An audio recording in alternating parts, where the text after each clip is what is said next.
کراچی سے عظمت اللہ یوسف زئی پوچھ رہے ہیں، اگر بڑا جانور کنویں میں گر جائے اس طرح کہ ابھی تک اس کا منہ پانی کو لگا نہیں ہے اور اس نے اس پانی میں پیشاب بھی نہ کیا ہو اور پھر فوراً اس کو نکالا گیا ہو، بکری یا بکری سے بڑا جانور، آیا اس سے پانی نجس ہوگا یا نہیں؟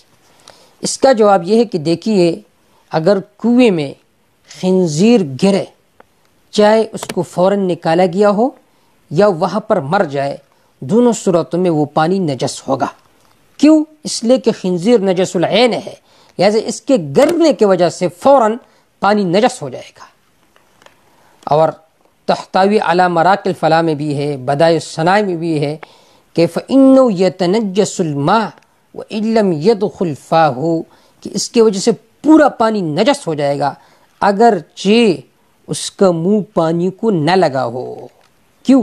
یہ بات بھی ذہن میں رکھ کے، کیونکہ خنزیر جو ہے، خنزیر یہ نجس العین ہے، اور خنزیر کے بہت برے اوصاف ہیں۔ ان میں سے سب سے بڑی صفت ذمیمہ وہ یہ ہے کہ مادہ مادے کے ساتھ غلط کام کرتا ہے، نر کے ساتھ غلط کام کرتا ہے، مذکر کے ساتھ غلط کام کرتا ہے، مؤنث کے ساتھ غلط کام کرتا ہے۔ دوسری بات یہ کہ بے حیا ہے۔ خنزیر اپنے مادے کے ساتھ کھڑا ہوگا، دوسرا خنزیر آئے گا، یہ اس سے کہے گا کہ آپ اپنا کام کریں، میں جا رہا ہوں۔ تو جس قوم میں، جس مذہب میں یہ خنزیر کہا جا رہا ہو، تو ان میں بھی بے غیرتی اور دیوسی آ جاتی ہے۔ دیکھیے مغربی ممالک والوں کو سارے دیوس بے غیرت ہے، کیوں؟ اس لیے کہ خنزیر کہتے ہیں۔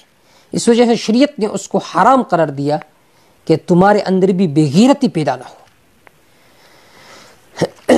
تو اگر خنزیر گر گیا، چاہے وہ مرا ہو یا نہ ہو، تو اس سے پورا پانی نجس ہو جائے گا۔ اسی طرح اگر کتا گر جائے، بکری گر جائے یا اس سے بڑا جانور گر جائے اور فوراً اس کو نکالا گیا ہو کہ منہ میں پانی بھی نہیں لگا، ڈوبا بھی نہیں ہے، تو اس صورت میں پانی نجس نہیں ہوگا، البتہ تسکین قلب کے لیے کچھ ڈول نکال دینا بہتر ہے۔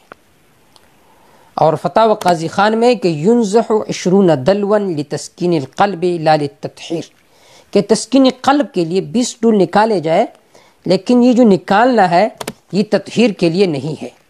اگر کتا مر گیا تو پھر اس صورت میں پورا پانی نکالا جائے گا۔ تحتوی علی مراق الفلاح میں ہے وَتُنزَحُ بِمَوْتِ كَلْبٍ، اگر کتا گر کر مر گیا تو پورا پانی نکالا جائے گا۔ اس طرح اگر بلی گر گئی، پھولی پٹی نہیں ہے، تو اس کے بعد 40 ڈول نکال لیں۔ اگر پھولی پٹی ہے تو پھر اس صورت میں چاہے جانور چھوٹا کیوں نہ ہو تو پورا پانی نکالا جائے گا۔ واللہ تعالی اعلم بالصواب۔